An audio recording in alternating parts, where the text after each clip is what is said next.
Chapter 1. Pride. Los Angeles Sports Arena, March 2011. Tickets and wristbands, please. The daunting security guard in black jeans and t-shirt repeats like a drill sergeant straight out of central casting. As I get closer to him, my heartbeats speed up. With a trembling hand, I show him my seat ticket and the purple wristband that's been attached to my wrist for the last 36 hours. He glances and waves me on. Grasping the railing to steady my wobbly legs, I descend the stairs to the arena floor, realizing that I beat the system. My group from Section 12, 30 strangers, gather around a show staffer, a 20-something gal, half my age. She's petite but assertive, waving her arms above her head, drawing everyone to her like she's presumably done with hundreds of previous singers on this audition assembly line. We cluster in closer. An intense aroma of makeup, hairspray, and body odor permeates the group. A contestant behind me forcefully sighs, and her breath smells like stomach acid. My gut lurches in response. Well, this is round 1 for X Factor. Keep it together, Laurie. This is just an audition. You've been through far worse than this. On the arena floor, it's apparent how loud the upper arena is. Packed, full of contestants, families, and friends, cheering, talking, and clapping.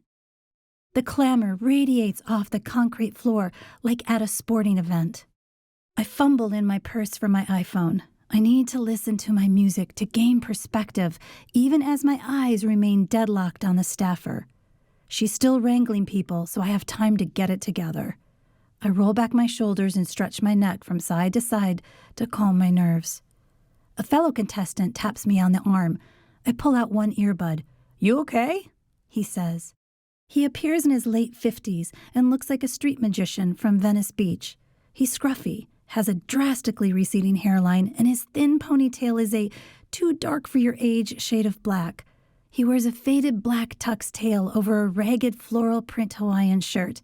The only thing on him that looks current and genuine is the purple wristband, just like mine.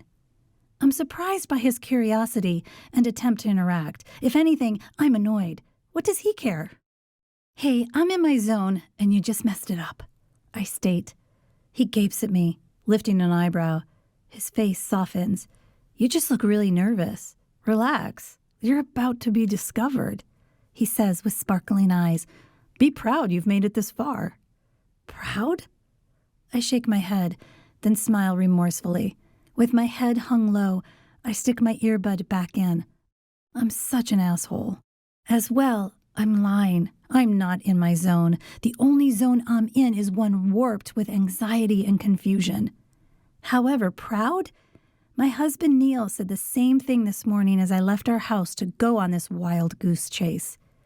As I paused at our front door, Neil followed closely behind. I sensed the warmth and calmness of his tall body behind me. I assumed he had something to say. In a somewhat uncomfortable but sweet send-off, he muttered, "Good luck today," or "break a leg," or damn, which is it? "It's break a leg." I chuckled and turned to him. I reached up for a hug and melted into his strength. He kissed my forehead. "I wish things were better for us. If only we hadn't suffered so much." I whispered, "Thank you. I'll be in touch throughout the day." As I walked to the driveway, he added, "I'm proud of you." That comment stopped me in my tracks. "Why are you proud of me?" I asked, turning to him, a quiver of curiosity in my stomach. Leaning against the doorframe, Neil removed his hands from his PJ bottom pockets and folded his arms across his muscular chest. "Well, I mean, the last few years have been tough for you. I hope this is what you're looking for, what you need." I hesitantly nodded in return, got in the car, took a deep breath, and let out a loud, satisfying sigh. I reminded myself again that I'm someone who is getting the chance to audition for a reality TV show. Finally, there is no age restriction. I can no longer complain or hide behind ageism. However, I also can't hide behind my anxiety, all that has happened, or my mom's long-held expectations of me becoming a famous singer, or mine, for that matter. Proving it might be enough to fix things, to fix me. Backing out of the driveway, I realized that no matter how stressed, frustrated, or ill-minded I felt leading up to this, I desperately missed this part of my life. Making music, auditioning, the apprehension, energy, and the full-on engagement of the moment. It's an instant of being fully alive, too mentally and emotionally high to be touched by heartache or loneliness.